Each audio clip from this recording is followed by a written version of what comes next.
Billiken fans, welcome back. It's Zach Miller and Peter Hale, and this is the Midtown Madness Podcast. Before we get going, thank you all so much for listening. And if you're watching on YouTube, don't forget to hit the like and subscribe button. Billiken fans, as we come to the end of another season of Billiken Athletics and another season of the Midtown Madness Podcast, a group that has been there for us almost since the beginning, since the beginning, it is Two Men in a Garden, Salsa and Pickles. Two Men in a Garden are everything that we say they are. They are everything that they say they are. They are the St. Louis Salsa and Pickle Company. They are local. They truly are. And it's delicious and it's fresh and it's simple ingredients. And you should pick up Two Men in a Garden every time you hit the grocery store. If you're an out-of-towner or you forget when you're at the grocery store, use the QR code at the bottom of the screen or the link in the description on all platforms. Head over to their website, enter the code MMP, get all of that salsa you want shipped for free. They have everything from mild to screaming hot salsas, hot mango, sugar-free. They have pickles from classic dill to smoky barbecue. Like I said, visit them online at twomeninthegarden.com. Shop your favorite flavors and learn more about Kitchen Hub STL. Don't forget to follow them on social media at Two Men Salsa on all platforms. Pete, let's do something a little different this week. Happy holidays, by the way, to you and those who celebrate. Especially you, Zach. Especially Yes. you. As this comes out, we all know what day it is. It's April 20th, and congratulations to all of you who are enjoying this in an altered state of some kind. No, I want to, in the spirit of a chilled out holiday, I want to kind of, we're going to go over the news, but I really just, there's a lot of things I kind of want to talk about and riff on that had to do with this season, kind of the state of Billiken basketball, where we feel we're at right now with Billiken basketball. So also we're gonna talk about Jordan Goodwin. That's gonna be great. Just kind of riff on that. I decided I'm gonna be an NBA guy. NBA and baseball. I'm gonna switch completely from hockey and soccer, and I'm going just to basketball and baseball this season. I'm completely changing things up for everybody. And there's also the USBWA awards, the season celebration. So we're going to talk about it all, and we're just kind of going to go with the flow, Pete. Yeah, Zach, looking forward to it. I think I can get behind the spirit of this show, and doesn't matter what the reason for it is. No. All right, we're going to get into it right now. Pete, the Billikens got a commitment, a high school commitment, a freshman commit.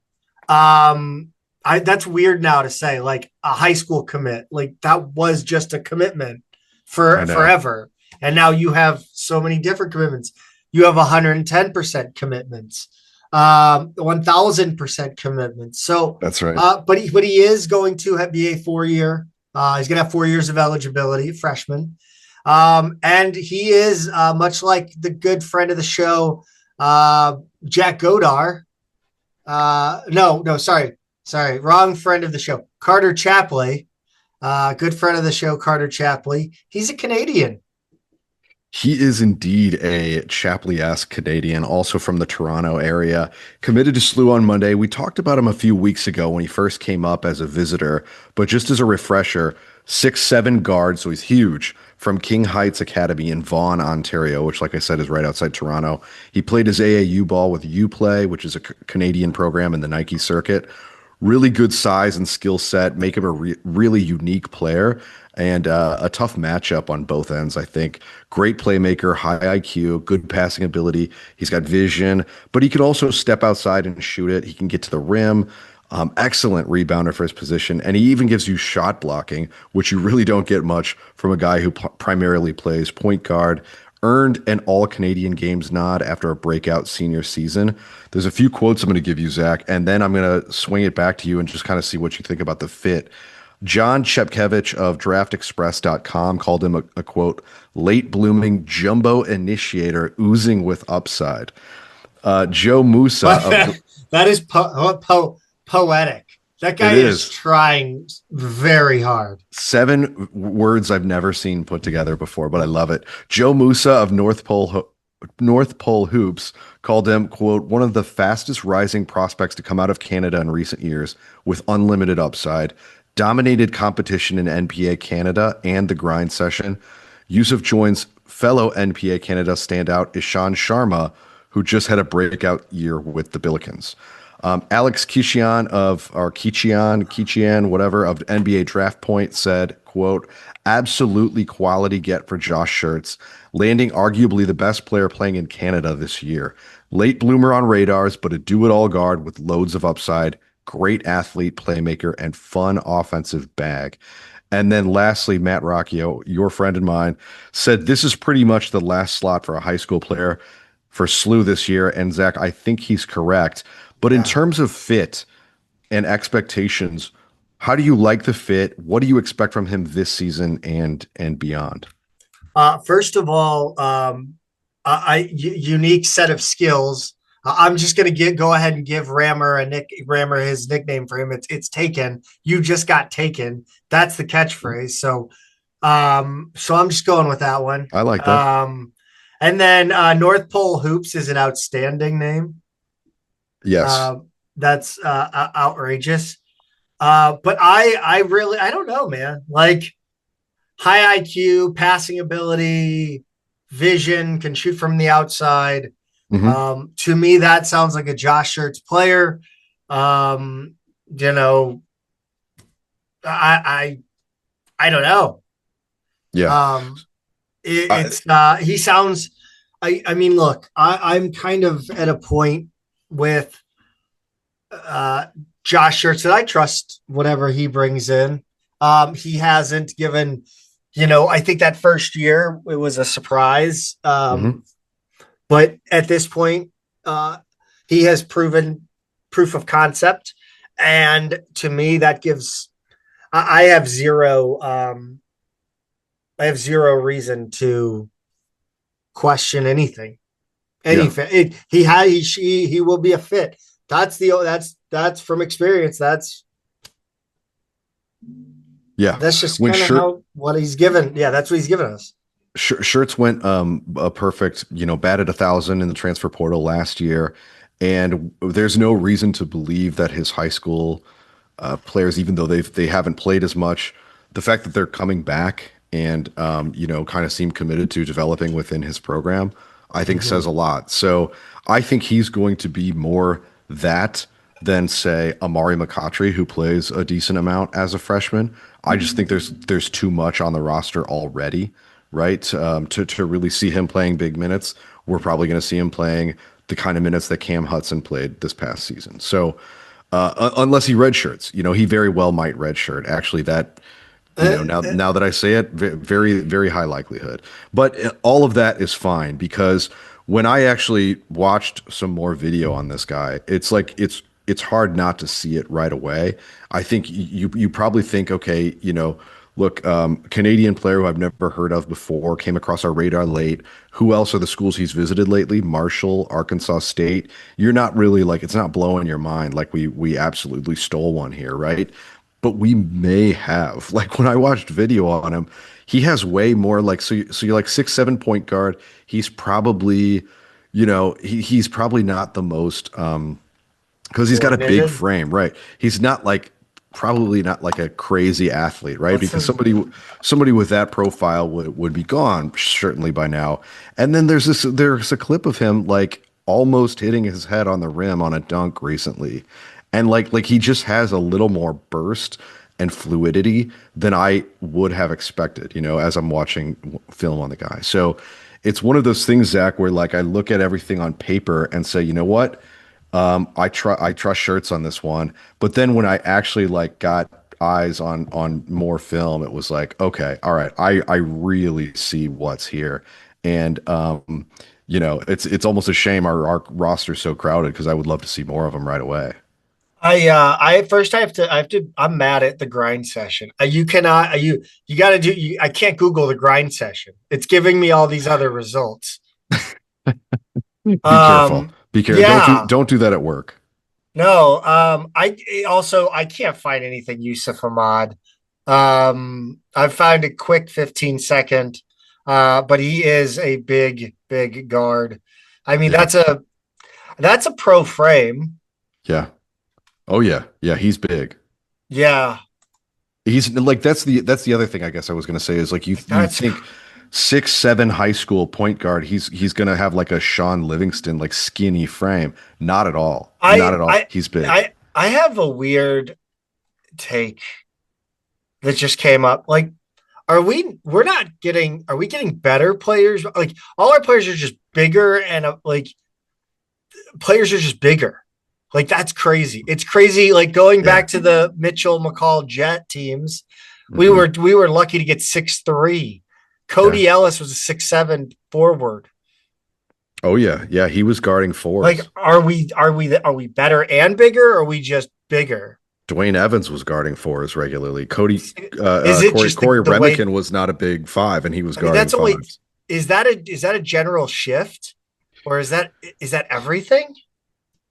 I guess so, man. I mean, that's been what, 10 to 15 years is that kind of time bracket, that we're looking back at there. And yeah, I think size and shooting are just so much more prioritized. And Mm. yeah, like, we're already seeing like everybody was like, okay, shooting is the future, five out, that sort of thing. And we're already seeing a shift back to the new concept that has taken hold this year, which is upset proofing, which is teams have intentionally gotten a lot bigger all of a sudden. Like I guess I should say power teams, because there's less variability when you generate more points at the rim and when you can guard any opposing bigs, right? So when you're not relying on five guys to make three pointers on any given night, so it's I guess these things are all I hadn't cyclical. heard of that, by the way. Oh, really? Yeah, I think it's a more recent conversation because I think like Villanova with that four out, that like 8, 10 years ago started winning national championships with that offense, and like things just kept shifting more to a pro style where everybody's shooting threes. And now you look at Michigan this season and they're just 7-2 or 7-3, 6-9, 6-9. And yeah, they had a smaller point guard, but like their two guard was anywhere from 6'4" to 6'7". Just a huge team that's really hard to guard if you're not that big and that athletic, and almost no one Yeah, else is, that's right? interesting. I guess I didn't notice that. So I noticed the size increase, but yeah, but this kid is a he's got that size, but like he's strong, and like he's a real rebounder. He's a real shot blocker. Like he's a kid who was registering triple doubles because he's playing point guard, and he's one of the best rebounders on his team because he's 6'7" and he's in high school, right? So even at a really good basketball minded high school program, a 6'7" still a big kid on that team, and he just happens to be running the point. It's really it's a very unique profile this guy has. Pretty exciting.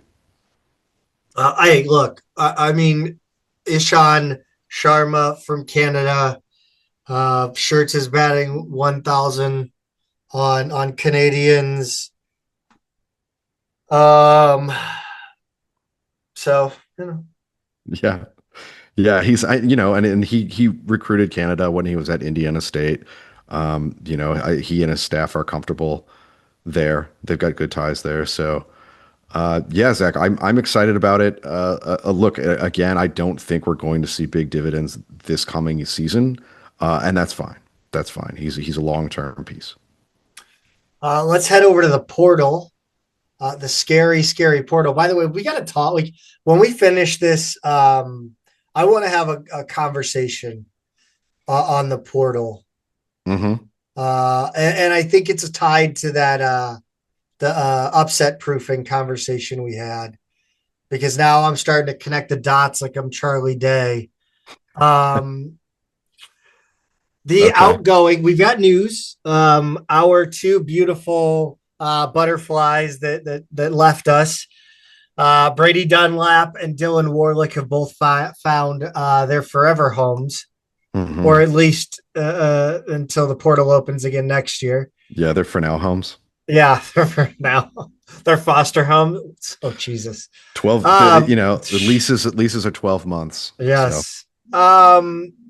Brady Dunlap's heading back out west, back home. He's heading to UC Santa Babs.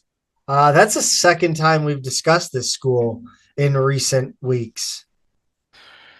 it is. And he's, Trying to remember why. I am too. Why? I know they did come up recently. People are probably screaming at us for not remembering Yes, what we talk about. people do not understand. But When when I say that I have no recollection, I have yeah, no It's like Frankie Muniz, where he's like, I don't remember Malcolm in the Middle. I don't yeah. remember any of these episodes. That's how, I mean, as a parent, that's how I am with like the days of where my kids were like newborns and infants because like no one was sleeping at all. And I see the photos and I'm like, oh my gosh, I don't even remember that. Anyway, to give you an idea of how big Southern California is, UC Santa Barbara is actually an hour and a half from where he went to high school. So it's not right in his backyard, but obviously a lot closer than St. Louis. But in terms of this level, Zach, I mean, Brady Dunlap had huge nights for us, in the A10 and was on a less crowded roster, a viable A10 starter. So to go out to, is it the Big West? I think he has the potential not only to be a starter, but to absolutely tear it up in that conference. I don't know what they'll think about, his stats at SLU or anything like that and what kind of like preseason love he'll get. But I wouldn't be shocked to see him on like preseason all conference teams, you know? Yeah, Like I just think he could tear it up out there. it'll be interesting to see what kind of style he plays out there too. Yeah. Is he going to be? Are they still going to have guys to get him the ball, or is he going to be expected to create his own shot, shoot off the dribble, and do kind of more than just be that gunner that he was for us most nights? Yeah, yeah, really good question. I think they didn't have a coaching change, did they? No, their assistant I think one of their assistants went somewhere. Anyway, so yeah, they were kind of a middle of the pack team in the Big West. They went 11-9 in conference last year. They had a winning record overall, not a bad team, but that was just a really tight conference from like, 1 to 7, just a really crowded league. I don't know a whole lot about their style. On paper, they actually score a pretty decent amount. So it's not like he's going to a super defensive minded team or anything like that. I'd have to look at more at like kind of what their returner situation is. I know that's where Aiden Mahaney was last year, which I know he's in the portal despite having played 4 full seasons of college basketball. Very, very well known player. But their scoring is actually pretty spread out, pretty balanced attack. So it's going to be interesting. I think he'll have a huge opportunity out there. I don't see any reason why he wouldn't be a starter and a major contributor, though. Um, Dylan Warlick, aka Dion Warwick, aka Mitch Hedberg, aka Thick Boy Dylan. He's headed to Weber State, We which were. Weber State is the Wildcats, first of all. Hmm. Second of all, also UC Santa Barbara are the Toreros or Gauchos. Gauchos. Gauchos. Yep. Um, Weber State, if you up until yesterday when I looked at Weber State, you could have given me 50 guesses on what state that Weber State is in, and I would have Utah would have been way down that list of guesses. I remember that being surprising to me even after I knew they were in the Big Sky. And this is years ago that I realized they were in Utah, but like I never associated them, even if they had been in the tournament a couple times. I never associated them with the state of Utah. You're so right. I'm convinced that they were in Wyoming or something, or Yeah, right. Idaho. They're in Yeah, Idaho or Wyoming, Montana. Montana, and that somehow they got annexed into Utah. Like that's my this. It's like a Berenstain Bears type Oh, right, situation. right. The Mandela effect. Yeah, it's that kind of situation. Or I'm Sure. just stupid. I'm not going to say anything about that though, Zach. Um, I think I I love Dylan Warlick. I thought he was awesome. I thought he would have helped somewhat on. I don't know. Not maybe he would have helped. Maybe he'd had some minutes here and there, but Yeah. on this team, I hope he does really well at Weber State. I think he could have been a solid A10 role player for 4 years. Yeah, Absolutely. He burned a red shirt and played some good games as a freshman. yeah. You know, he was steady. He was a good contributor. He can shoot it. He's like you said, he's got that big body. He can rebound. He's kind of a unique kind of tweener player in terms of position. And I think that makes him a little challenging when you're trying to go up against NCAA tournament teams from power conferences. But he should. There's no reason he shouldn't thrive out there. And the Big West, or not, sorry, the Big Sky is one of those conferences that when I stumble on their tournament games every year, you know, in March when all those games are on and it's late at night and they're the last ones going. I always get into some Big Sky games, so can't wait to see him play out there. And like Brady, I think it's a level where he should do really, really well. I Here's a hot prediction, hot take. Hmm. Dylan Warlick shows up to Weber State with a shaved head, Oh like wow, or just like a a short whole or short new hair with short hair, whole new look. like my like this length or less. You know, that's an interesting prediction. I like it. It's bold. I will say he had committed to Wyoming before. Do you remember this? Like he had originally No, committed to Wyoming. oh They had the coaching change and then he came to SLU. no, I thought he committed to Indiana State. No. No, he was committed to Wyoming. So he's Who was already committed to Indiana State um who had committed to Indiana that State then came came to here SLU. I and don't then left? Nobody. think anyone did. No, Why those am because I there were a few guys who were committed and who wound up going elsewhere. okay? No, Um, I don't remember him but none committing of to them came to SLU. Wyoming. Yeah, so he had committed to So this Wyoming checks originally. out. Yeah, he's comfortable with the mountain time zone. He's just Yeah. totally comfortable with that. Weber State, I will say, also has a new coach this year who was just hired 16 days ago.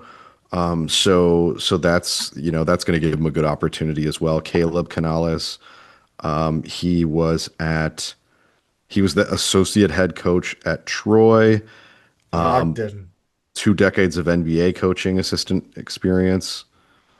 So yeah, yeah, he's got a new coach out there. Dude, Um, here's a fun fact about here's some Weber State, actually some Weber State fun facts. The Cliff Clavin stats of the week. sure. Um, Ohio State, or sorry, not Ohio State, Weber State was founded in 1889 as Weber Steak Academy by the Church of Jesus Christ of Latter-day Saints. Changed its name in 1991 to Weber State. Hmm. Its mascot, Waldo the Wildcat. Yeah, they're purple and they're purple. They're Wildcats. That's a couple of things that make them feel, I think, a little more generic than being like from Yes. Utah, which is a really specific place. And so, Yes. yeah, you don't associate them with Utah necessarily, like some of those other schools out there. Um, Um, I gotta give Santa Barbara. I screwed that. I didn't get a fact on them. Anything interesting? No. about the Gauchos, I don't know. They have that. Oh, their mascot's name is Olay. That's pretty. That's pretty fun. Um, um, yeah, but I mean, Dame Lillard, obviously the most decorated Weber State grad. So that's also not why I thought it was in Utah. yeah. Or also why I didn't didn't associate it with You Utah. watch him play and you don't think, now there's a guy who played 4 years in Utah. Yes, yes. The creativity is just not what I would expect from Utah. Yeah.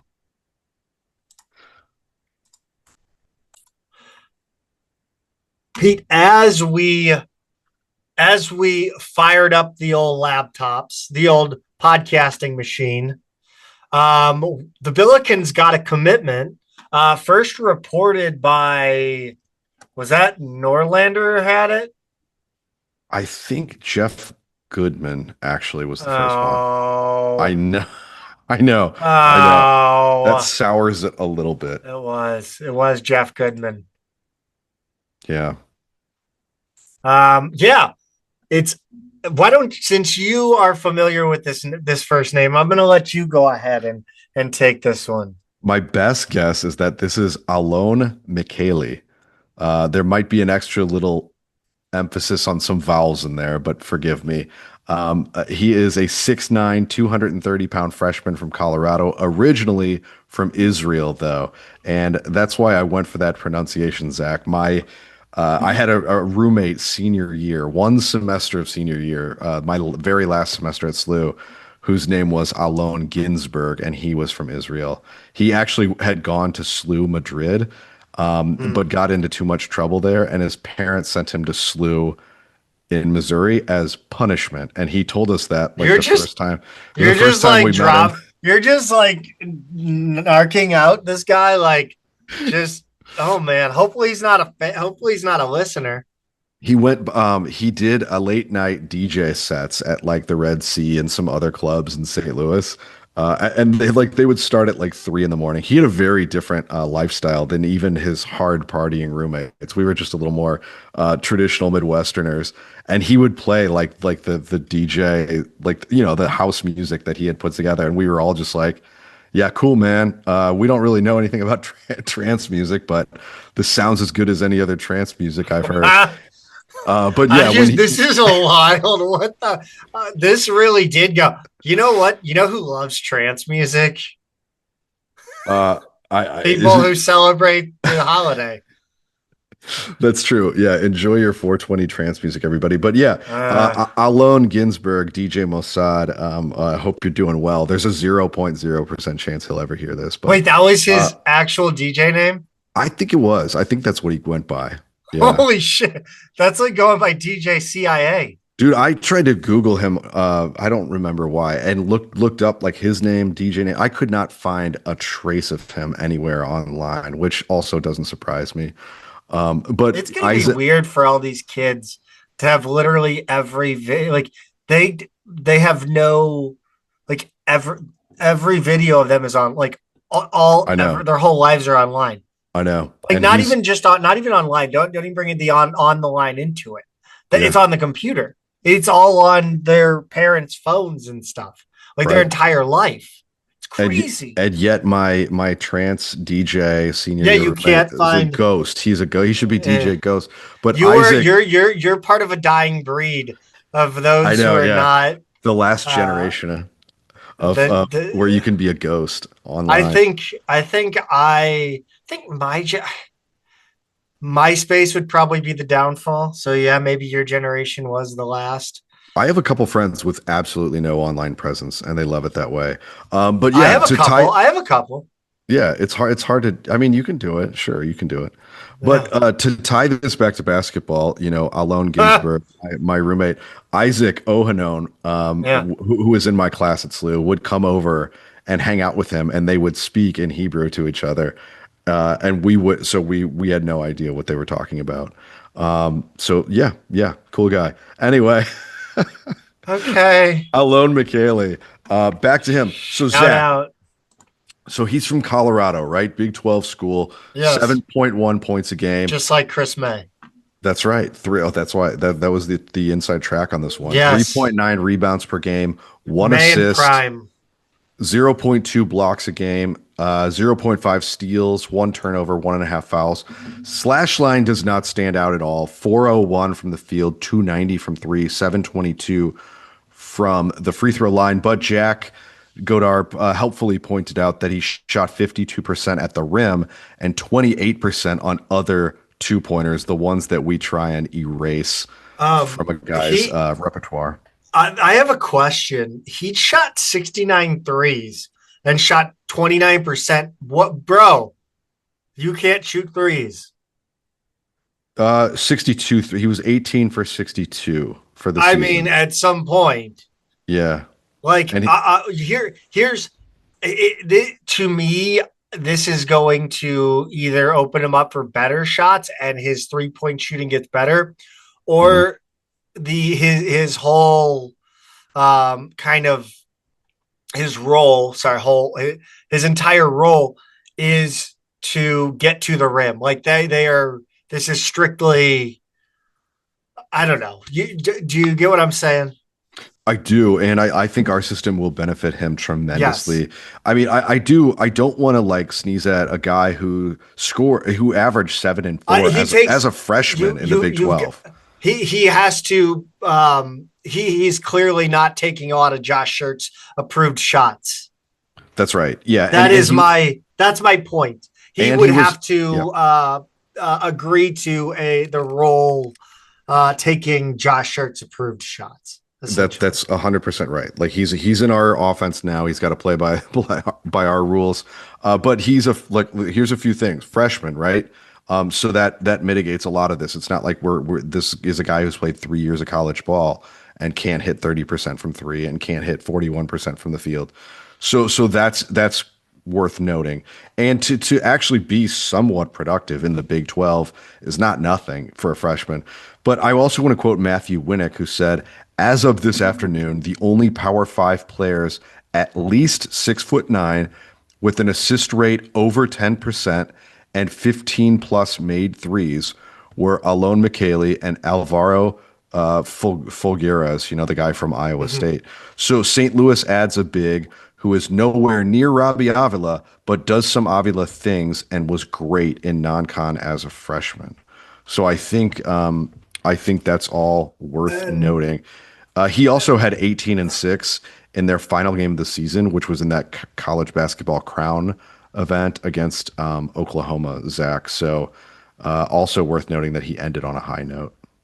it's interesting that quote because I kind of talked about our portal strategy, Hmm. and this was at a point where there hadn't been a commitment yet, and I texted you. What did I tell? What was the actual quote?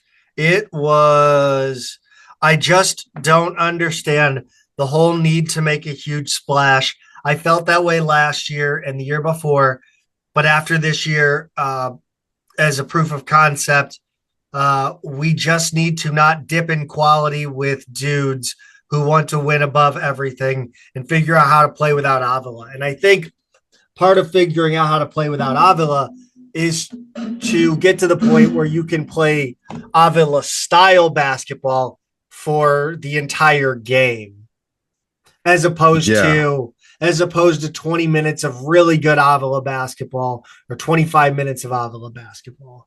Maybe I'm overthinking this. I don't know. But I think having, Jax Kerr and a guy like Elon alone. I don't, Jesus, Mary and Hmm. Joseph. Guy Phillips is going to have a freaking coronary. Um, a guy like Alone, it's kind of two guys that can do it's more of Robbie Avila, but just not as good. I don't know. In other words, I like your Herb Brooks GIF that you shared today. That Yes. was like, I'm not looking for the best players right out there. I'm looking for what is it, Zach? Is the best players for this team. I'm not looking for the best players, Craig. I'm looking for the right ones. The right ones, yeah. So you're Yes. looking for and I think that's probably what they see here. And this is also a guy, I think for some of the reasons we've already gotten into, who's not going to be that like $3 million big, right? So you still have some budget to play Depth, with. Yeah, depth. right, Have a bunch of really good dudes right. that want to run their fucking ass off and win games. That's exactly right. And so this isn't a guy I don't you're not looking at him to be a starter necessarily. You still have room to go get some guys. You still have budget to go get some guys. And there's plenty of people still out there who are quite good, and we'll get into that later. But I think now you've found a guy who again was productive as a Big 12 freshman and who probably just wasn't playing in the right system. And Schertz loves to find guys, by the way, who he says we're not playing in the right system, and bring them in. And I think we just saw six of them this past year be really productive at SLU Absolutely. to fit at SLU. And when you look at their stats the year before, yeah, a few of them, Quentin Jones and a couple other guys, put up numbers, but a few of them didn't at all, and they just weren't in the right system. They weren't in the right place, and so there's no reason to think that given their track record, that they didn't just find another guy who's a really good fit for them. It's weird uh, how open and confident Schertz is about kind of his basketball philosophy. Hmm. It's very weird, very Yeah. funny. But it's great to be on the board here. With a commitment that I think fits, and the numbers look right. And I'm happy with that. I don't see anything. Um, you know, it was a surprise. It's a name that we hadn't seen. Hmm. I Every time I think about Josh Schertz, and now when about his recruiting, I think of the Lil Wayne lyric, "Real G's move in silence, Yeah. like lasagna." Like Josh Schertz, you really don't hear anything. Yeah. Like it's always the guys that we're not being linked to. Yeah, I think he is quieter than most with it, and we do, we get some names that he's visiting, or he said St. Louis has reached out and that kind of stuff, but there really isn't a big burst of smoke, before some of these things, and this one was quiet. I'm assuming Zach, because we'll get into who the other one was, but we had two bigs visit over the weekend. I'm assuming he was the one that whose name I wasn't aware of yet. And so I'm assuming that this commitment comes on the heels of that. I just didn't know who the other guy was. Just knew someone was there. So It'd be funny if like these you remember in draft day, you've seen draft day, right? Shout I've out not. West Pine Bills. Anyway, there's a point where they talk about they would put a dollar bill in, or they'd put us in the back of the playbook at the Hmm. end, at the back, so Oh, they would right. know if they read the whole thing or whatever. Yes. Yeah, exactly. And anyway, that would be funny if like Shirts throws in like, hey, by the way, keep this, keep our correspondence on the down low, and the players that don't are the ones that don't get that's like the dollar test, That's right. to keep it hush hush. That's good. I like that. I It's like it's a that. trust exercise or something. That's that's my tinfoil hat. Yeah. Yeah. It's, I mean, hey, look, maybe there's their version of that for sure. But overall, Zach, this is not one where that, my mind is not blown. I'm not penciling us into the Final Four next year quite yet. Um, but I think this is solid, and I have a lot of faith in the staff's ability to evaluate, the right fits. And I could certainly see where he could be that. So I'm excited for it. I'm looking forward now that the that we've kind of broken the seal Hmm. here. I think we're going to see the flood. I think the floodgates will open. But we did have some visitors. Some that I'm not sure if we will by Monday morning. These could not be, um, Yeah. you know. So let's talk about them anyway. Yeah. Um,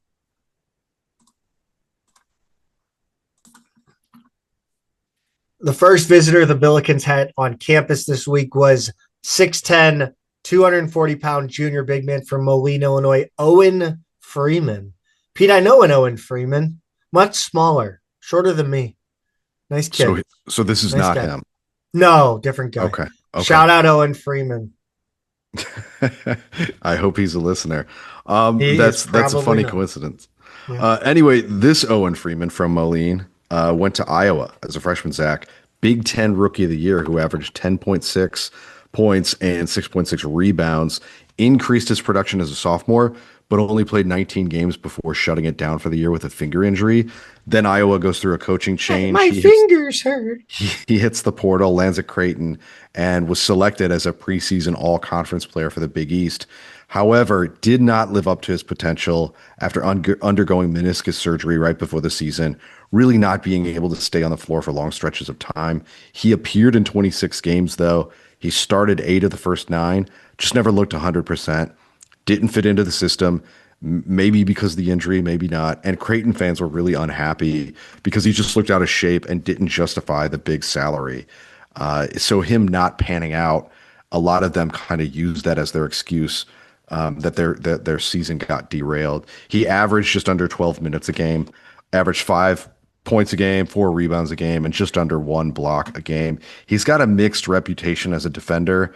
One source said he was good on that end, but his metrics might actually be a little inflated because he does block shots. He averaged 1.8 blocks a game at Iowa in both seasons.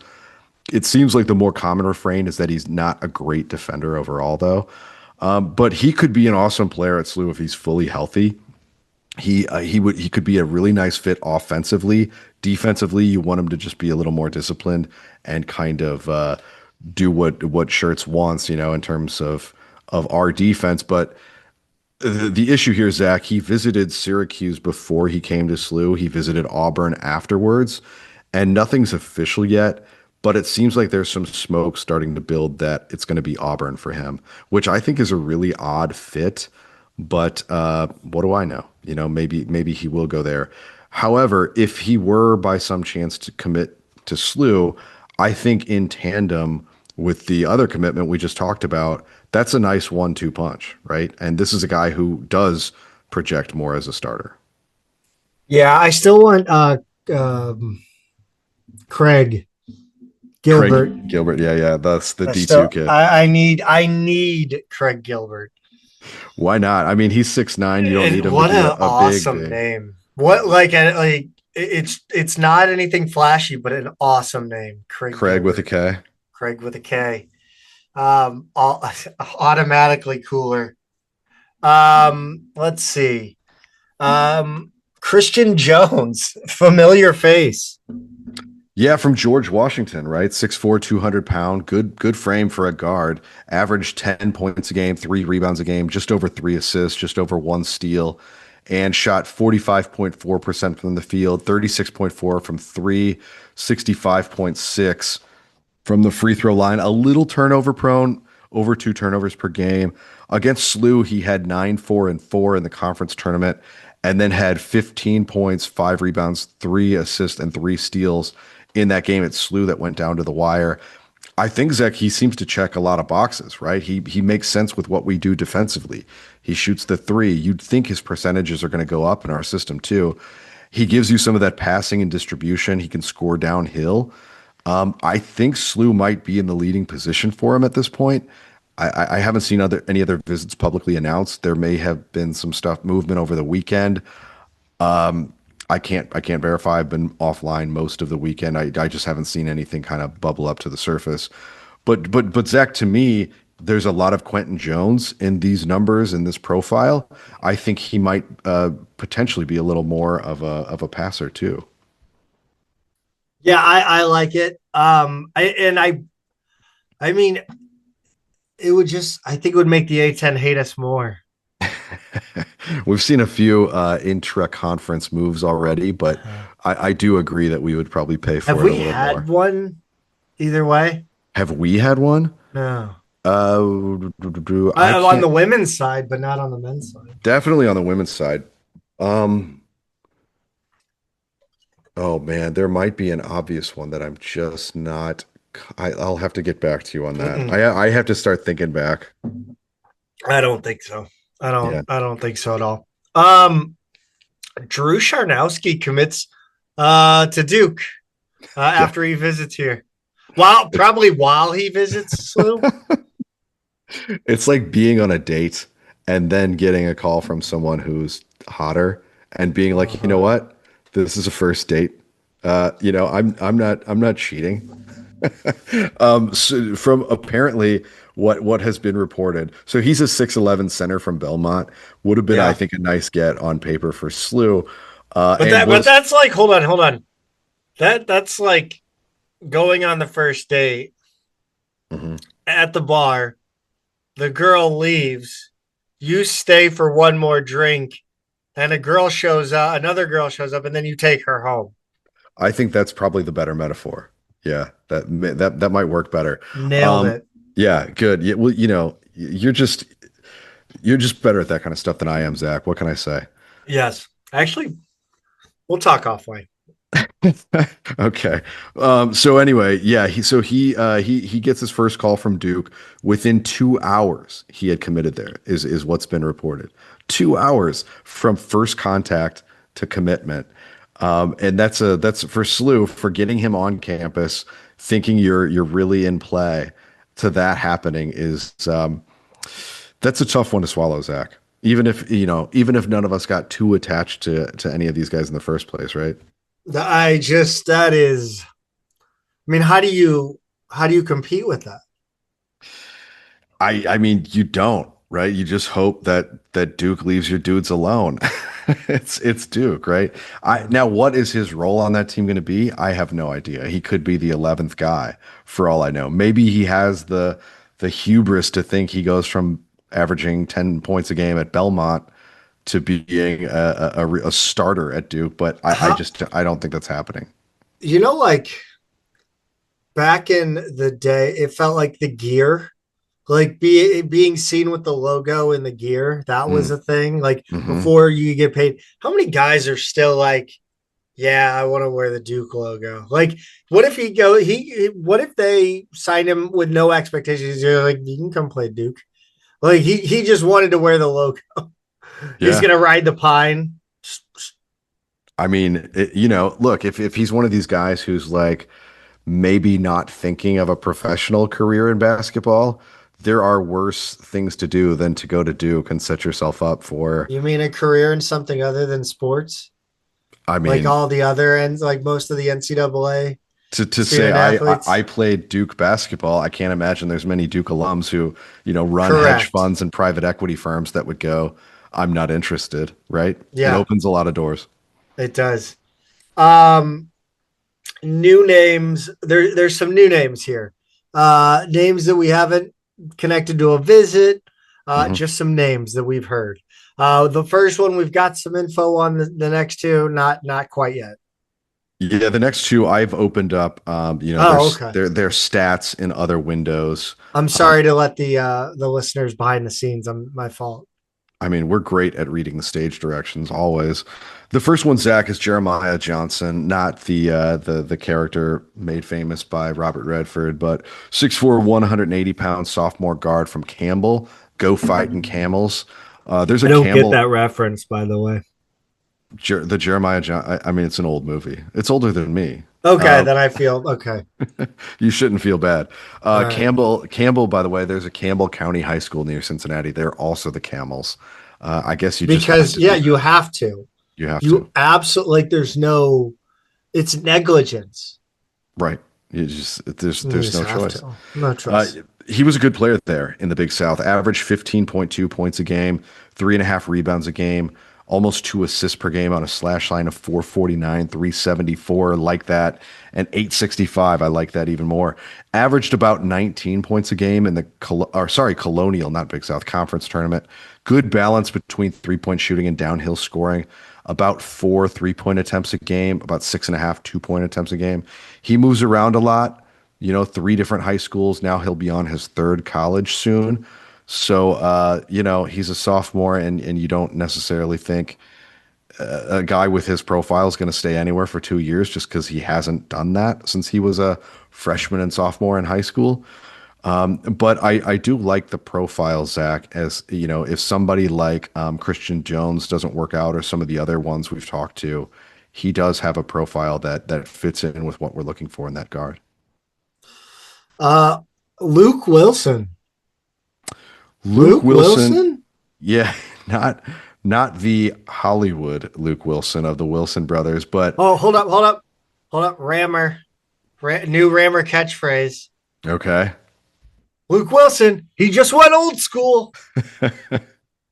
I was wondering which movie it would be. I didn't think you were going to go with Bottle Rocket or something more obscure. Um, The Darjeeling Limited. yeah, Wasn't well, he in that? I don't know if Luke was in that one. Was Owen in that? I Owen don't was know. one of the three main ones in that one. Luke's in Anyway, like 1/8 of the movies that Owen is. I love Luke Funny. Wilson though. Anyway, this Luke Wilson, 6'9", Yes. 255. So you know it's not him. He's a sophomore from Appalachian State. Averaged 10.7 points and 8.3 rebounds. You gotta love that. 64% from the field this year, Zach. Blocked 1.8 shots a game, stayed out of foul trouble. A guy who played over 28 minutes, averaged 1.8 fouls a game. I like that for a big man. So this is kind of I like the profile here. Efficient at the rim scorer. He's never shot a three pointer. So he's just scoring at the rim, but he blocks shots. He gives you some size. I like him. I don't, I know people were kind of mixed on him on Discord and some other places just because that's how that goes. But I don't know. I don't know if you've had a chance to look up anything on him, but I like him. No, I didn't even know what movies he was in. How about Jalen Reese, Pete? Jalen Reese is a freshman guard from LSU. He's smaller though. He's 6 foot, got a strong frame. He's 185, originally from Orlando. Again, as a freshman, averaged about 5.8 points a game, 1.8 rebounds, and 3.6 assists. So not bad in just under 24 minutes for LSU. So he was a real part of their rotation. The problem was they were just kind of not a very good team this year in the SEC. His slash line isn't the best, about 36% from the field, 30% from three, 72% from the free throw line. But he gives you some distribution, and he played a lot in the SEC as a freshman, and that again is not nothing. That's something to pay attention to. I think the main, sort of issue for me here is he's 6 feet, right? And I don't know if I want another undersized guard when we've got a Trey Green. I think I strongly would prefer 6'4" or taller at that other guard position, but maybe that's just me.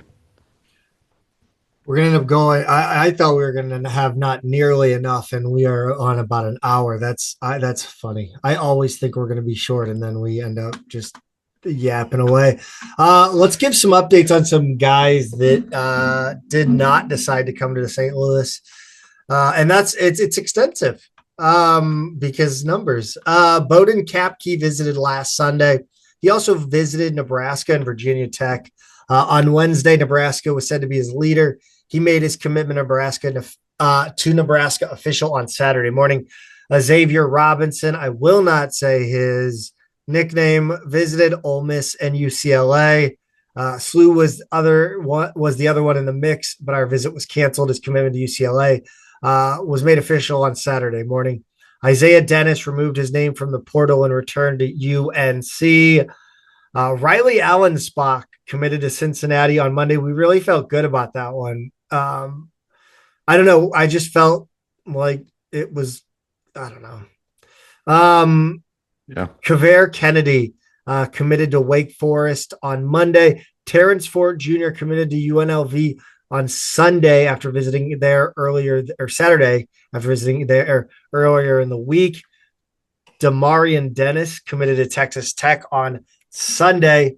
Colby Garland, Memphis, NC State, and Creighton appeared to be the leaders throughout the week. He had a Memphis visit scheduled, but canceled it and went to Georgia Tech instead. Georgia Tech is like the most irrelevant ass school in the Mhm. Power Five, right? It's up there for sure. Chol Machat. There was some speculation that he would follow Chris Mack to South Florida. However, Georgetown, Oregon, and Alabama have emerged as contenders. I don't believe we are in the mix. KJ Perry visited Utah. Landon Joseph. Pete, do you have anything on Landon? Anything on Ring Malith?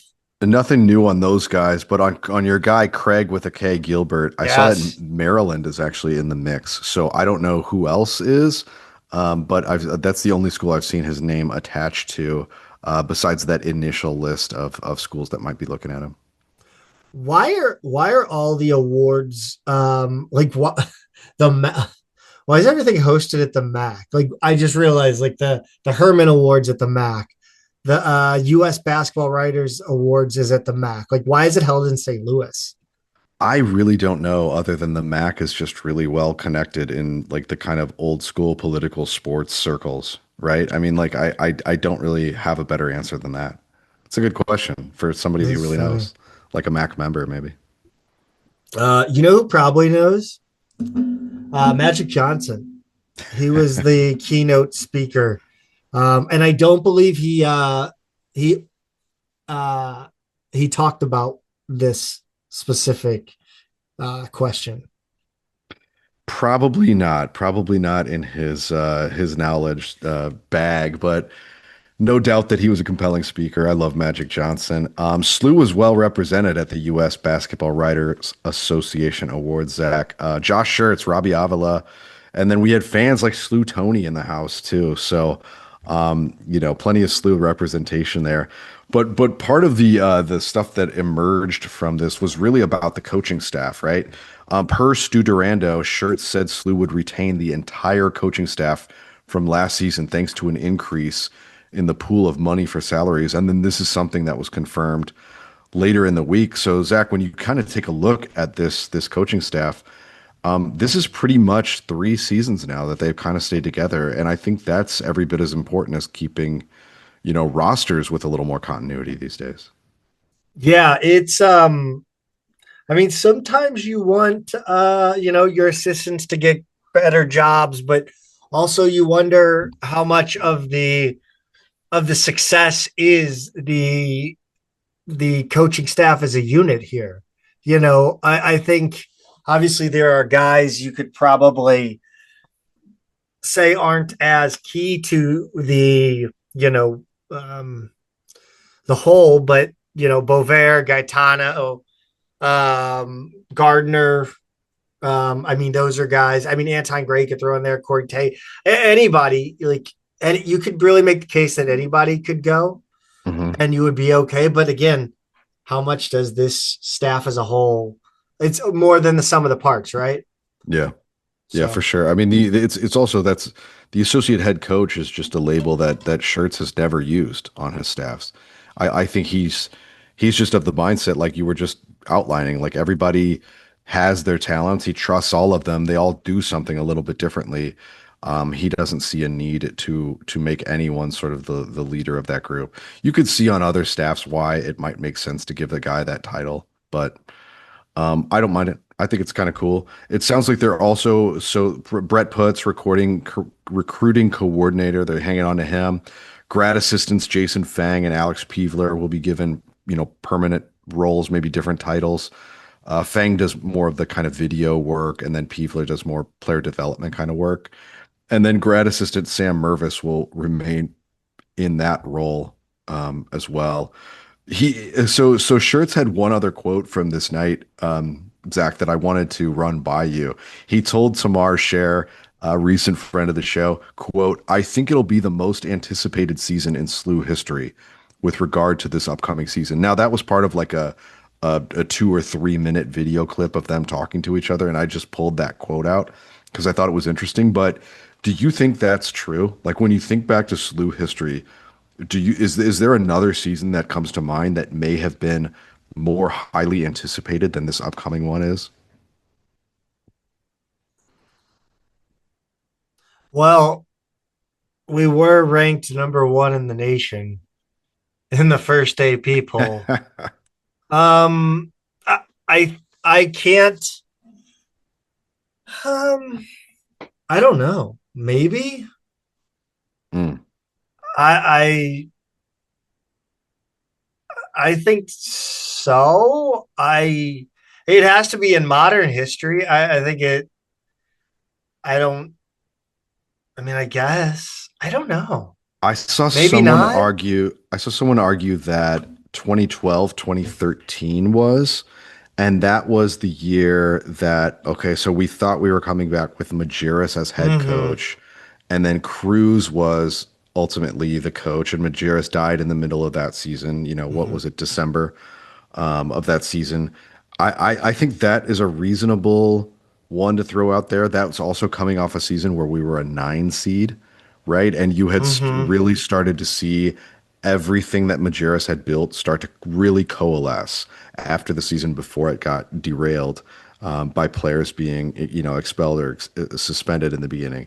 So I think there was a lot of anticipation for that year. I think there was a lot of anticipation for the second to last Ford season, where we only wound up going 21 and 12, but we had all of those seniors, right? Like we had a very, very, very veteran roster and I thought don't that think any of Ford's teams had the anticipate. Like, I think you can erase them. I genuinely thought that like well, for one, I thought, well, this is his do or die year because like we have like at the time what felt like a loaded team. Jimerson, Perkins, Collins, Pickett, Forrester, Okoro, Parker, Hargrove, Thatch. And then you had Thames, Hughes, Cisse as the freshman. I think that team with so many veterans, I think Jesus. people thought like that's like this is if Ford I is mean ever going that to do it. roster, but like that roster, there's something to be said about being excited for the roster, but there was always going to be a question of can Ford take this team Hmm. and do the thing.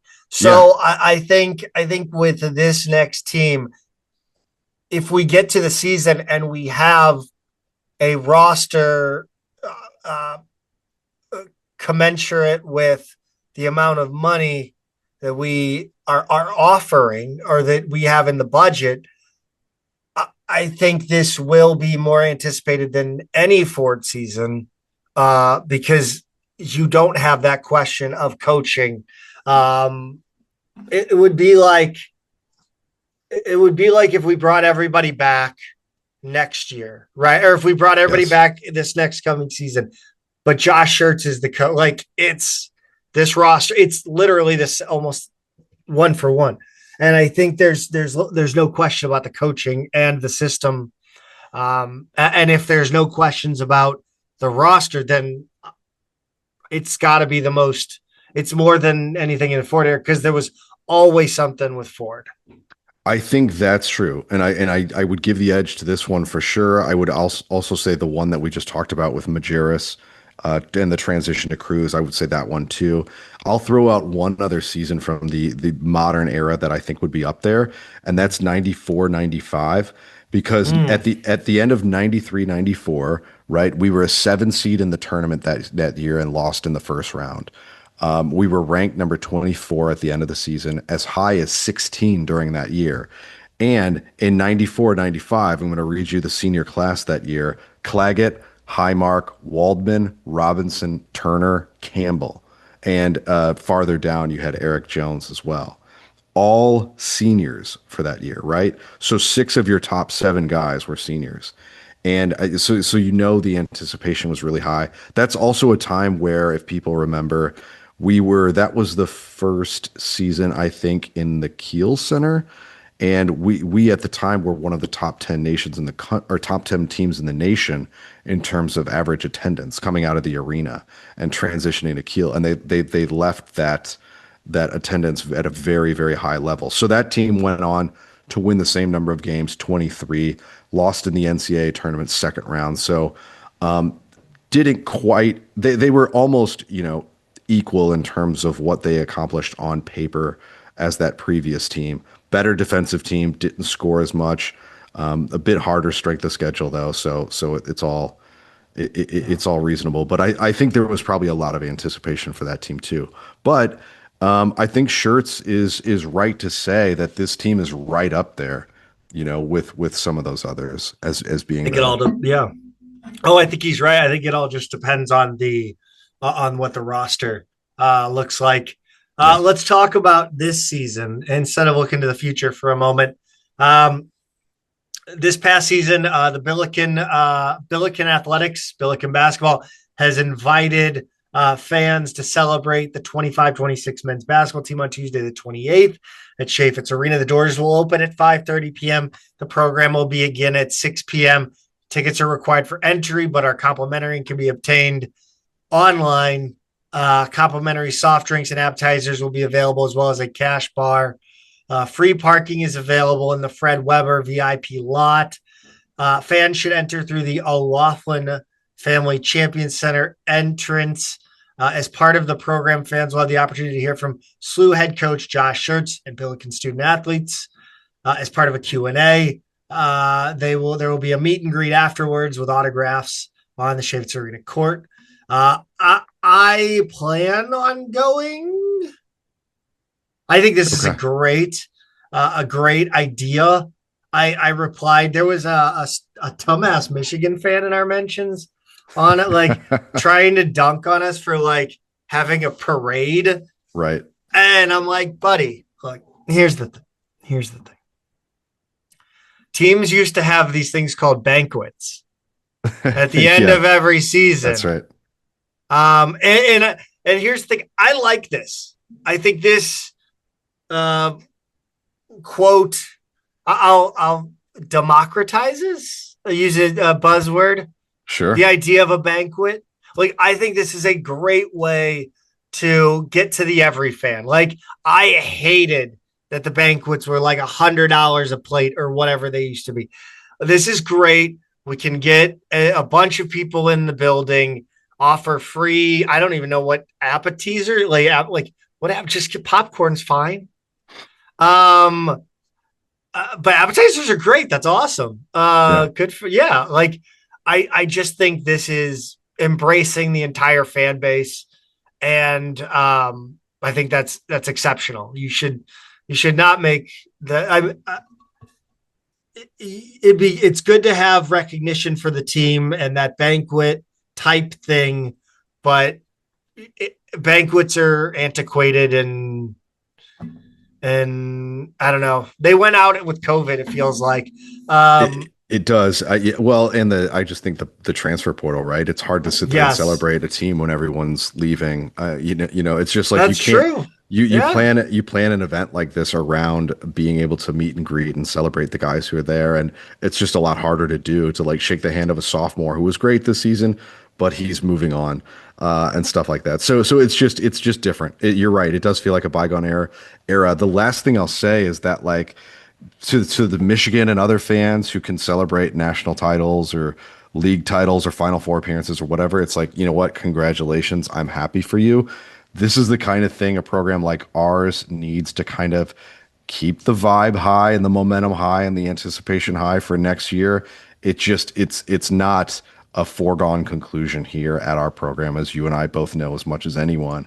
And so to sort of trade on that goodwill a little bit, I think is important, even when you're not celebrating something more concrete like one of those titles or Final Four appearance or something like that. So I'm cool with it. I think it's cool. I'm glad you're going to be going, and I'm going to be curious. I'm gonna try. I'm gonna get Yeah. my head bitten off for doing it, but that's that's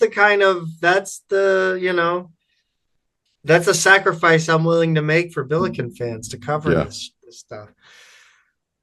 I Yeah. wonder if I guess Brady Dunlap will Brady Dunlap be there? I think he should be there. I think he should. I mean, I like understand if either party would not, but I also think Schertz is the kind of guy that would invite Brady Dunlap. oh yeah. I mean, it's not like there's ill will against any of the guys transferring Yeah, out or anything like that. The other thing is I like, wish there was. what's I want some bad blood. I want some the drama. the date on this is April 28th, and they're not done with the semester yet, so they should be around. Brady, attend the event. People like Brady. People like I think Brady. it's that big hat he wore Yes, that in beautiful Davidson. puffy hat. He just needs a puffy shirt or puffy vest. That's right. Puffy shirt, wasn't it? Um, We will. Oh, Jordan Goodwin, man. What the hell? Did he get injured today? I did. Yeah, I heard that, but I hadn't looked at it yet. I've been out most Oh, of the day. well, the bad news is Jordan Goodwin got injured today. We don't know the severity. The good news, Pete, is that Jordan Goodwin is starting on a playoff team. Yes, yes, he is. That's crazy. To update, so today, injured it against the Thunder in What game he one. injured? Calf soreness. Went to the locker Oh, room and did well, it not sounds return. like Jordan. It sounds like you've got a case of not built for this shit. So you're right, Zach. Calf Like soreness. The Boston Marathon's on Monday, people. What are we doing? so he and Disgrace. Jordan Goodwin and the Phoenix Suns lost in their one-game playoff against the Portland Trailblazers on Tuesday night, which means they then had to play the Golden State Warriors on Friday night to get into the playoffs, which is confusing to me. I thought the play-in games were like, the two teams who win get in, but then I realized it was two higher seeds and two lower seeds. Whatever. Is this So like the pillow fight? Is this the pillow fight? it basically is, yes. So Goodwin started again in that second game against the Warriors, played 34 minutes, scored 19 points on 7 of 11 shooting, grabbed 9 rebounds, dished out 2 assists, and came up with 6 steals. He only had 1 foul and 1 turnover. He was plus 17 on the night. And calf soreness or not, Zach, and no matter what happens in this playoff series, Goodwin heads into free agency this offseason and should get a pretty significant pay raise in his next contract, which very well might not be with Phoenix, but whoever does, I think he's going to get paid some serious money because I think now everybody knows he's worthy of rostering in the NBA and is going to be worth hanging on to for a while. How old is Goodwin, by the way? 27. He's 27, which is, he's in his prime. He's got years left. The way he plays, 20 years later, we're going to be talking about prime Goodwin. we are. We really are. And the things that you can always look at what the star players say about Goodwin, whether, LeBron had nice things to say about him in LA. And Yes. now Devin Booker in Phoenix. Jordan Goodwin is your favorite player's favorite player. That's exactly it. That's exactly it. Did somebody? I didn't do. I. There's no way I can take credit for that. No. People say Somebody that have said that about Jordan Goodwin before. people right? say that about certain musicians. No, I know that. No, I'm not taking. I'm talking about giving Jordan Goodwin that label specifically. That I can't take credit for being the first person to do that. Fair enough. But Devin Booker even said when he was talking about how much he likes Goodwin and how underappreciated he is, that he's going to get paid this season. Yes. So those guys know. And then Devin Booker is a guy who gets paid a lot. So he would know. Really, really excited for Goodwin. We'll check in next week based on how this first series goes. But man, what a time to be Jordan Goodwin and what a time to be a fan of him. I need a Jordan Goodwin Phoenix Suns jersey. What if he very well could sign to another team. I really don't care. This was where he played his first playoff game. It's where he started his first playoff game. This I have come to a realization in my life, that I'm an adult who wears basketball jerseys with no sleeves. Fair enough. I will wear that crown of thorns. All right. I will. I'll bear that cross. But I'm also a guy that when my jersey buying and collecting opinion has changed a little bit. First of all, the name has to match the year, right? I can't get a jersey that Jordan Goodwin never wore with the Phoenix Suns, right? Oh, I see. Yeah. Can't do that. Yeah. But I think when I got my O'Reilly Stanley Cup jersey, my blue jersey, O'Reilly on the back, the Stanley Cup, the finals patch, I said, this jersey is a moment in time. It's meant to be a moment in time. The Robert Thomas Winter Classic jersey with St. Louis across it. Robert Thomas could leave at any moment. I could give a shit. But Robert Thomas was on that team in that moment. This is about that specific Winter Classic game. He was in that game.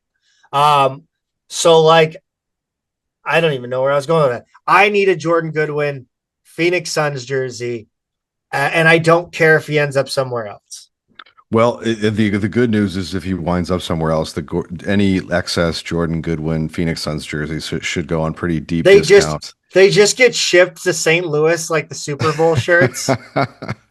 Like yeah, like we're Guatemala or something getting Yes. a truck full of Buffalo The Bills Super Bowl champs.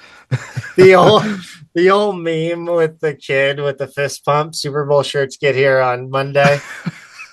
Oh, It's funny great because it's meme. true. Hey, I do want to correct you on one point though, Zach. Oh, He please he do. did he did play a series in the playoffs last season with Oh, LA.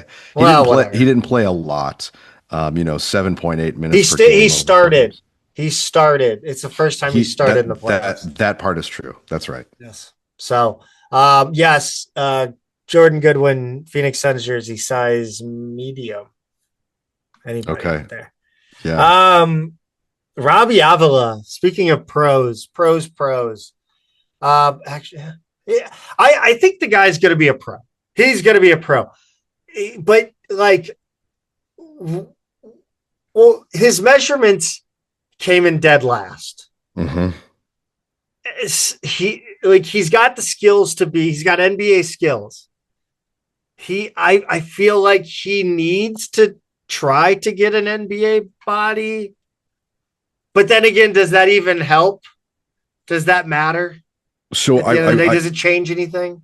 let's lay out the facts first, right? Please. In terms of measurements. So he's at the Portsmouth Invitational Tournament, April 15th to the 18th. He was just there this The weekend. other pit. The other pit, in terms of measurements, his vertical came in at 19 and a half inches, last place by far. He was the slowest in all speed and agility tests, including the reaction shuttle, lane agility, and three-quarter court sprint. His first outing, Zach, was tough. 20 minutes, 5 points on 1 of 7 shooting, 1 of 6 from three, 4 rebounds, 5 assists, 4 turnovers, a steal. So not bad on the other counting stats. Game two, he started 21 minutes, 10 points on 4 of 10 shooting, 2 of 7 from three, 3 rebounds and assists, a steal. And then game three, 17 minutes, 3 points, 2 rebounds, a steal, and a block. I think, not ideal numbers for his first pro, showcase event, but let's circle back to those measurables. And what do you think here, Zach? I mean, like, how much of an issue is that kind of stuff for him? Because, like, I'll throw out names like Jokic. Would you? No. I don't think his draft. I'm without looking it up. I don't think he would have wowed the crowd with his measurables. Luka Right. No. Doncic. Yeah, I mean, Another. the beers drank. I mean, those Eastern European guys. Oh, Have you ever seen Jokic with his brothers? I mean, no. like those guys look like they could just tear a place down. Yeah. A keg and a half Four each. enormous A Serbian keg guys. each. Yeah. Oh, yeah. I mean, they're just, yeah. Anyway, how much of an issue is this for our guy, Robbie? I don't know. Like, that's the thing. Robbie is Robbie, and how much if you take away his if he slims down, he's got to then add some muscle as well to the frame hmm to because I mean right now he's using his weight and his size and his strength in that like if he slims down, does he still have that strength? You know what I mean? hmm So if he does change his body composition, like, is it really gonna make him better? I guess Yeah, it's a So fair that's the question. question. So I mean, I don't. I'm not saying he does. I'm saying I think he does need to get into shape, or at least take that risk hmm that it affects his game. Because I don't know. I don't know. I mean, I, I want it to not matter. I want it to not matter. I want him to get drafted into the NBA and have a nice career as a unique role, kind of NBA role player. I don't think he's going to get drafted this year, obviously. But the thing about his physicality, Zach, is let's say he doesn't go through a gigantic physical transformation. He never has before. I think it just means he has that much more runway where he has to prove that he can produce at a pro level and play like significant minutes and things like that. So he's going to go to the G League or overseas somewhere and have to just prove it. He's just got to have to prove it. And I think about like last season at SLU where he was playing like mid 30s minutes per game in a season where he like destroyed his ankle right in the beginning of the season. That to me, I don't care what your physicality is. That's really, really hard to do at the college level, and he did. Mhm. And no matter, despite what he, what his measurements might say. So, I think all it means his body just means he's just going to have to show these guys proof of concept, right? Proof of concept. That's like a tagline. Like that's our podcast shirt. The Mm, merch. Proof of proof of concept. concept. Pete, we were gonna go through the season recap, but I really didn't think. I thought we had more to. I didn't think we had this much to talk about. Maybe next week will be less This was going to be a little easy. more freeform. Hopefully, we get our super guest Yeah. that we're working on. Stay tuned, working on it. This just, But I mean, it's fine though, it'll Zach. it might break the internet. It gives us more, between the season recap conversation we were going to have and just don't have time for. We've got plenty of good stuff. So keep tuning in, even though it's the off It, season. it might break the internet. Oh, wow. Just like, what was the Ralph, first? Oh, right. Yeah, that's right. Ralph Rebecca Rex, the Ralph, internet. Yeah, yeah. Ralph There you breaks go. the internet. Yeah. Oh, Kim Kardashian's butt. That was the one that I was thinking. I was trying to It was think the of what champagne the, bottle. yeah, that was dumb. I don't like That anything they was do. that Okay. was kind of lame. Yeah. Um, yeah. This episode's fun. Pete, let's kick it around the A10, presented by our longtime friends, Two Men in a Garden. Zach, I'm still on these delicious Chipotle smoky onions that I made with a 2 minute in a garden pickling pouch. I have found that not just the cheddar bacon barbecue burgers that I made, they're going on all kinds of other stuff really well. Hot dogs, made some hot dogs with the kids the other night, had one with those on it. Fantastic. Turkey sandwich, smoked turkey with these. Fantastic. I keep finding other uses for them, and I'm not just stuck with a big bag of Chipotle smoky pickled onions sitting there wondering what I'm going to do with them. I would encourage you to go over to twomeninthegarden.com, get some of these pickling pouches, not just this flavor, any of the four others. Experiment for yourself. You can reuse the same pouch up to 3 times. I've done it before. The first one is the best, but they hold up on subsequent ones. I wouldn't go more than 3, but they're still really good. They're well worth the money. They're fun to experiment. Get over there and experiment yourself. Twomeninthegarden.com. Tell them we sent you and use the code MMP at checkout for free nationwide shipping. Um, Pete, let's talk about the transfer portal first, as a whole, Yeah. not just the A10, because Okay. you mentioned something earlier in the episode about the concentration of the bigs, Hmm. the biggest, players in the big conference. You called it upset proofing. Hmm. Um, what the hell is going on with the bigs market right now? It's out of It, control. it's like when GameStop went on that run. Like what Yeah. is things? It's the Wild West. It's like the poly market in Kalshi of the sports world.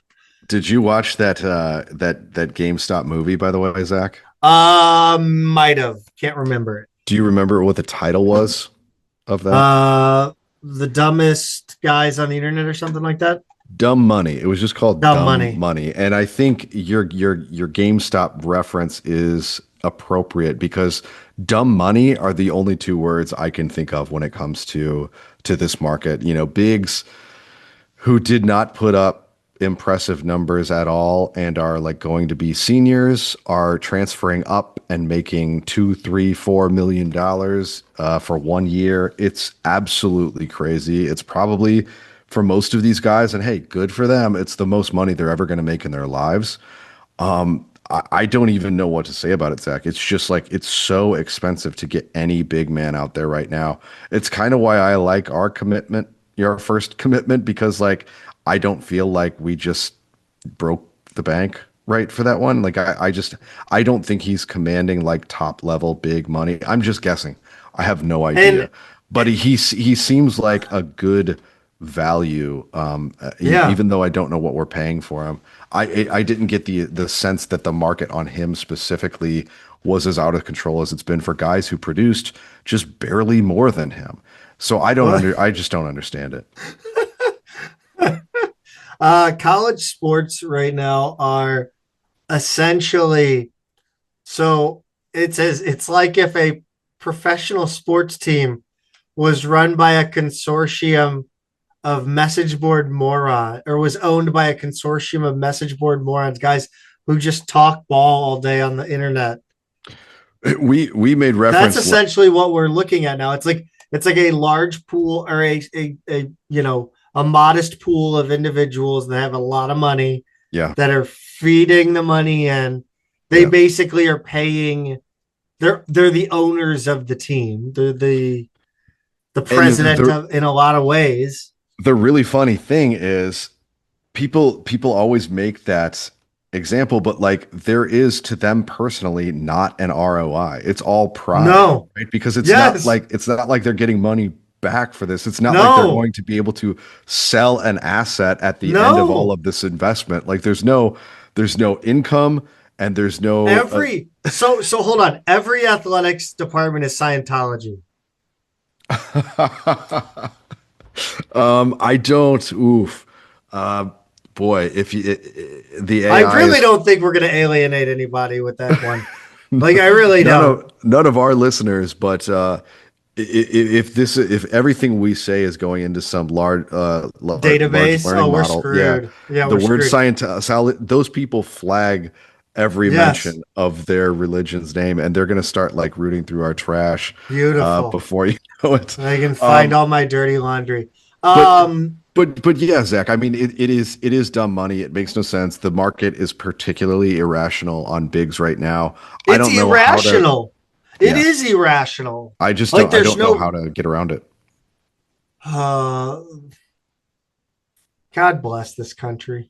I'll tell you this much: if we have any kind of like economic event, you know, like a recession or something that Oh, makes oh investors my nervous, God. it's going to be the worst thing to ever happen to college athletes. Like this gravy Oh, train is going to end at some point, and I don't know when, and I don't know how, but it's not going to go on like this oh, forever. oh.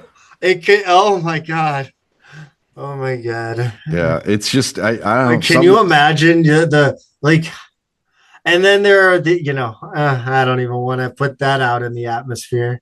I'm just saying if you're a wealthy booster Yeah. and you're giving seven figures a year to your program of choice to pay athletes, and all of a sudden your company loses half its value overnight, that's bad news for you know, a 6'11" Yeah.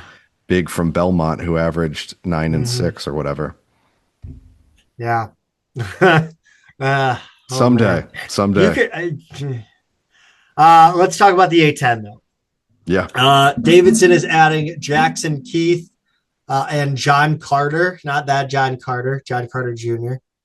John Carter was the video game character. It was wasn't there a John Carter movie with the kid There from Friday Night Lights? There was a John Carter Okay, movie. yeah, I remember that He one. made three gigantic box office bombs in 1 year, and it Incredible. kind of tanked his career. He was supposed to be the next big star. Yes. Jackson Keith, country star. Hmm. Jackson Keith. Dayton added Adam Njai. No, they lost Adam They NJ. lost Adam Njai. Hmm. They are gaining Travis Perry from Ole Miss, Jalen Haynes from Cincinnati, and George Mason originally. Hmm. Tristan Ford, Murray State, Zayd Lowry, Marquette. I already hate him. Yeah, so he's a Missouri guy. I think he's from Springfield area, if I'm not Oh no, I mistaken. just hate him for bastardizing a Z name. Oh, got you. Yeah, Travis Perry though, Makes and us look Jalen bad. Haynes are interesting. Zach, I mean, what do you? Travis Perry, I've kind of been impressed with when I watched him at Ole Miss. Jalen Haynes has a really big frame. He sat this year at Cincinnati, but Didn't he he have? I was. heard he had weight issues. Was there?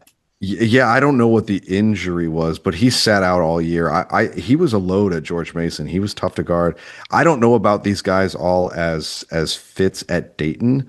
They've always been a Wow. really good 3-point shooting team, and they don't seem to have much of that anymore. So, going to be interesting. Oh boy.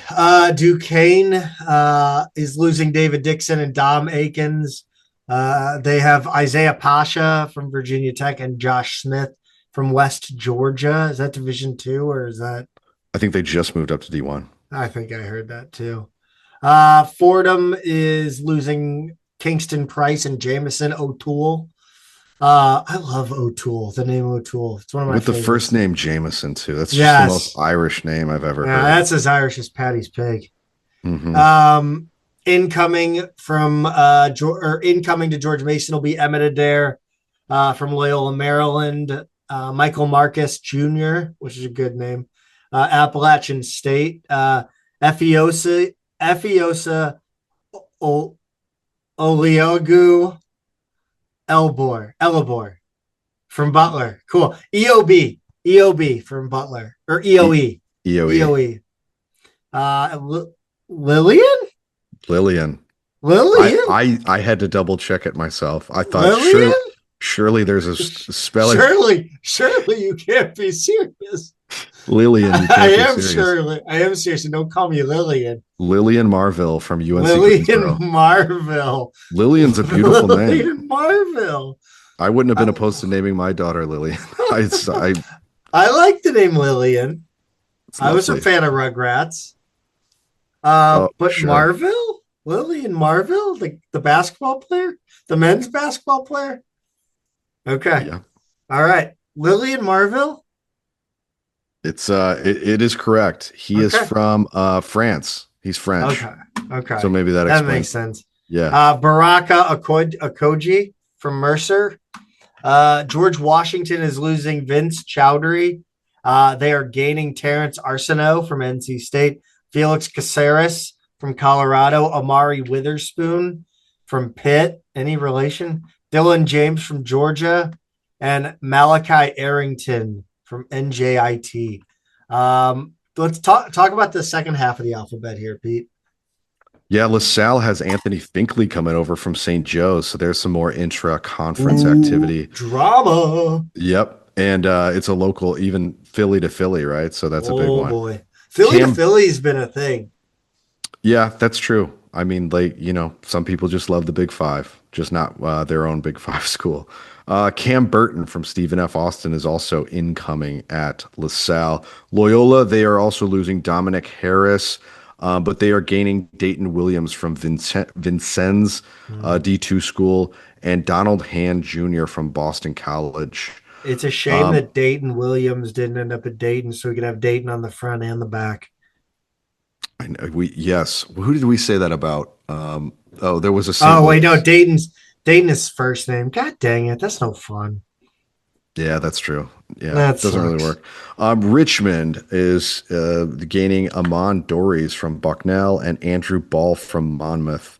Bonaventure, in addition to everybody else they've lost, they are losing Andrew Osasuyi. So almost a new roster there And a completely. bag of balls and Yeah, some basket stanchions. their new head coach, Michael McDonald, is bringing Not that two. Michael McDonald. Yes, that Michael McDonald. No Oh, okay. longer, no longer with the Doobie Brothers or doing solo.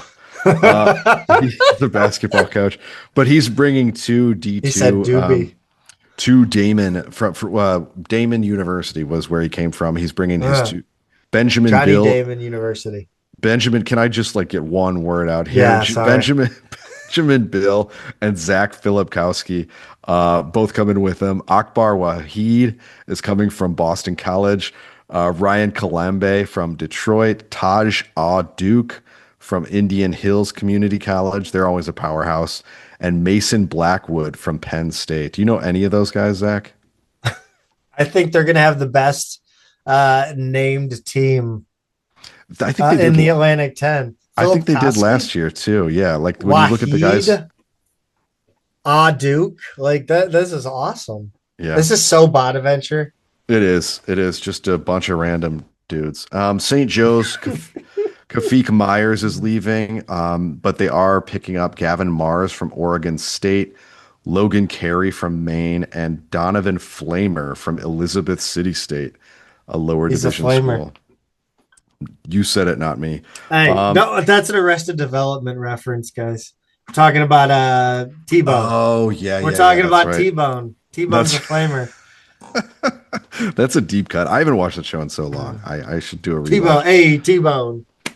VCU, Jordan Dumont is leaving, but he was not really a factor this year. But they picked up Torrey Alston from Middle Tennessee, and he's quite a player.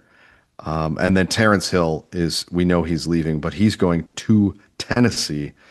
So I think that one stung a bit for VCU, even though they kind of knew that's where he was going.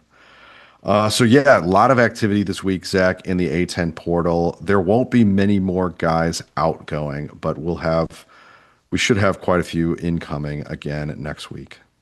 Yeah, they did move the portal window to enter like up, right?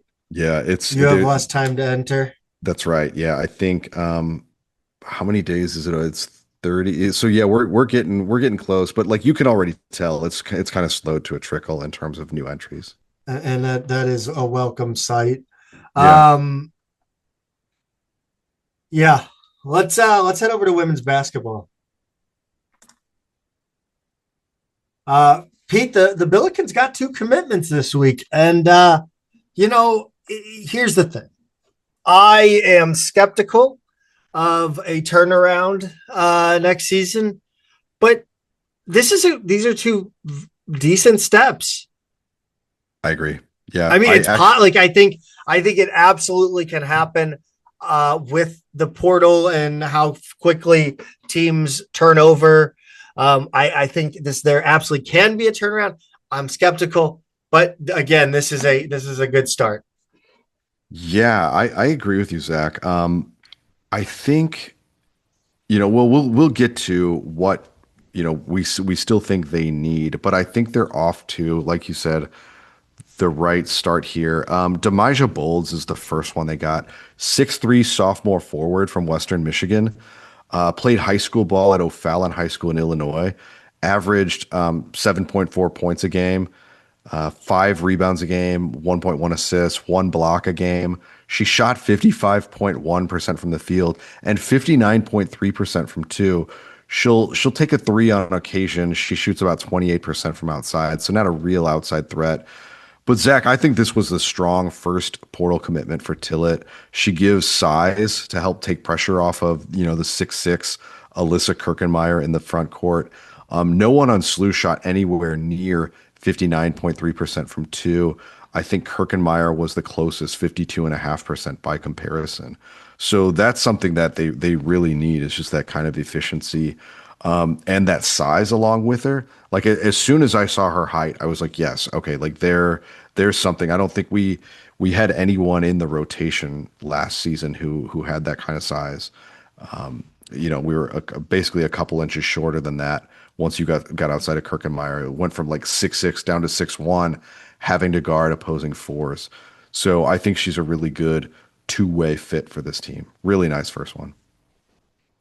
Gabby Spinks, 5'9" freshman guard from Murray State, was the other one. She didn't play much this season, Pete, but she was the all-time leading scorer at Gibson Southern High School in Indiana. Pete, in 49 other states, it's just basketball. Yes, yes, we know that, Zach, and so it doesn't matter how small your high school program was to do that, to have that you can say about it. Your school in the state of Indiana is a big deal. So she's a true combo guard who can score and distribute. There's a chance she's actually more ready to contribute than she appears on paper. Someone who only played a total of 18 minutes last season. Because quite frankly, she's stuck behind a bunch of returning guards at Murray State, right? The top three guards at Murray State averaged 52.6 points per game. and there are some more guards returning too. So she just happened to be the freshman who stuck. Like, there's nothing you can do. Their top guard scores 22 and a half points a game. They've got two others who score in the mid-high teens. Like, what can you do? You're stuck. So she decided to go get a bigger opportunity, no hard feelings. And I think she'll get a bigger opportunity at SLU for sure. So where does this team need to go from here? Because, like I said, there is an opportunity to turn this around. Um, I mean, but there are still a lot of pieces. Yeah, in my opinion, I think they still need multiple starters. I don't know who of the returners she's looking at as a potential starter, but Kirkenmeyer's the only one I have in pen, right? Everybody else I think is subject to change. So I'd say multiple starters. They need shooting, they need ball handling. I think they're at four scholarships left. Tillett said she would use at least two or three more.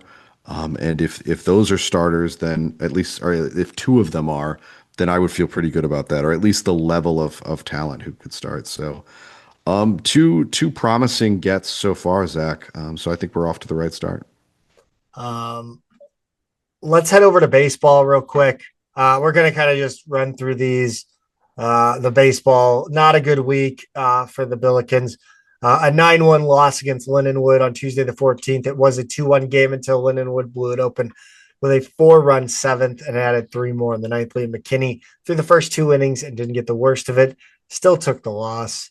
The Billikens' only run came on a sac fly from Drew Kleinheider that sent Ahmad Duff home.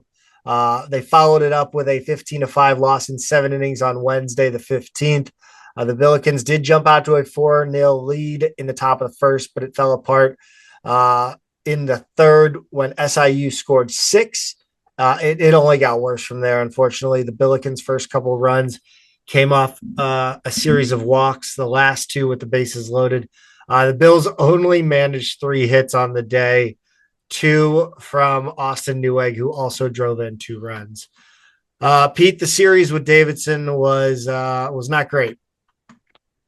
No, but it could have been worse, Zach. 9-5 was the Always. loss on Friday the 17th. Davidson scored 9 runs on just 6 hits as SLU's pitchers struggled with their control. They walked 6. They hit another 6 batters, so a tough day on the mound.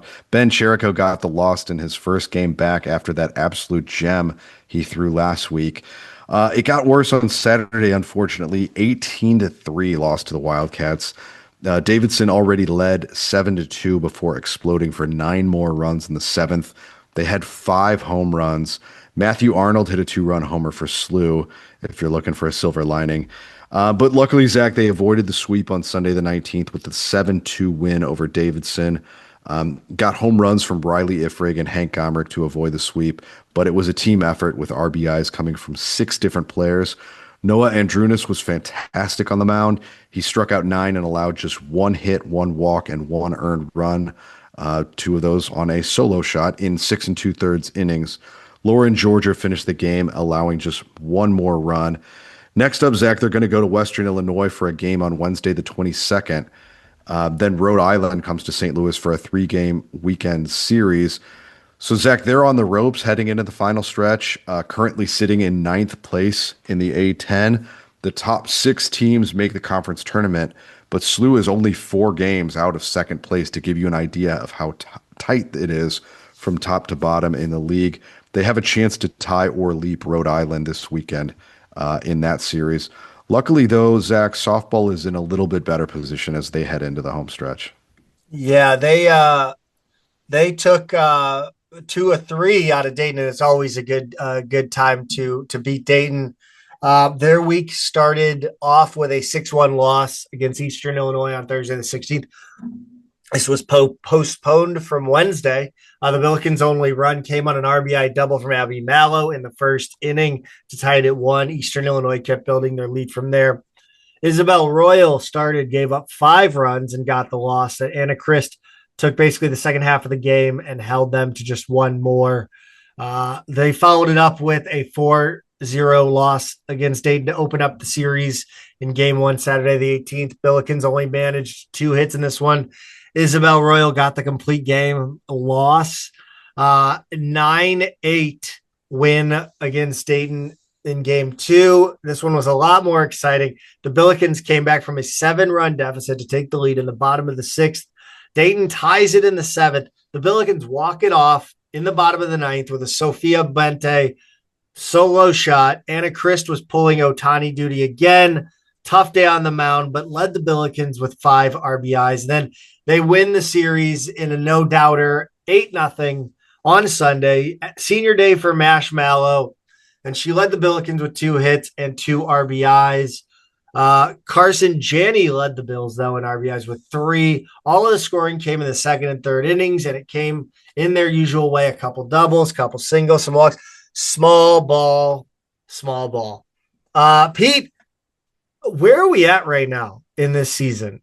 Because last time, according to sources, I mean, I think it's official. We're hosting the A10 championship.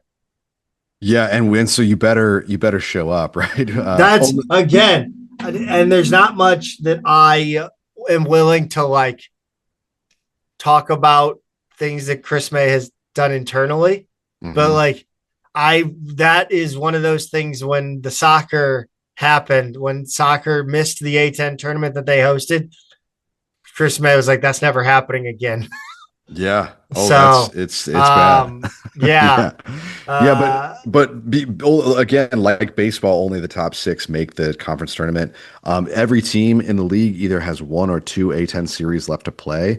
Right now, SLU is tied in 3rd place with Dayton at 11-10, but would have the tiebreaker on head-to-head based on this weekend's series, right? So Loyola's comfortably in 1st at 15-3. St. Joe's is in 2nd at 11-7, having played 1 fewer series than SLU and Dayton. They've got 2 series left to go. George Mason and Fordham are right behind SLU and Dayton. They're both 9-9. And then GW is currently the odd team out at 8-10. St. Bonaventure and Rhode Island are pretty much out of striking distance at this point with only 5 wins apiece. Next up, Zach, SLU hosts Lindenwood for a one-off at home on Wednesday the 2nd, and then they head up to Bonaventure for a 3-game weekend series. So even though it's not at home, you're playing one of the worst 2 teams in the league, and I think an awful trip. Yeah, but I think 2 wins, and they're basically you don't really see a path to them not getting in. A sweep would be great. It's gonna help in the standings, maybe pick off a little bit higher seed. So tough trip, but if you get results up there, they're in good shape for the conference tournament. Pete, let's talk about tennis real quick. The men's match scheduled with Northern Kentucky and Mason, Ohio on Thursday the 16th was canceled because it just doesn't show up on either team's schedule anymore. No other news than that. Women's tennis is off this week. Next up, both tennis teams will head to the Atlantic 10 Championships in April 22nd to the 25th in Orlando. Pete, I wonder again if we're going to have a conversation about tennis here and what's going to happen with it, because it's an interesting one. I mean, you look at what happened with baseball, and clearly it was driven by budgetary issues, and if that's what are we doing with tennis, right? Yeah, it's a fair question. Track and field, Pete, what's the schedule look like? Yeah, they were off this week as well, but next up they've got the Drake Relays in Des Moines on April 22nd to 25th, and then the Kip Chandran Open in Indianola, Iowa on April 23rd and 24th. So I love when they hit both of those events at the same time. Always a good weekend for track and field. Then they've got the Atlantic 10 Championships, Zach, May 2nd and 3rd in Fairfax, Virginia, presumably on the campus of George Mason, and not some third-party site. But yeah, should be a fun finish to the season for track. They've had a ton of new program records this season, and I can't wait to see how they stack up in the A10. All right, that's going to do it. Pete, roll Bills. Roll Bills.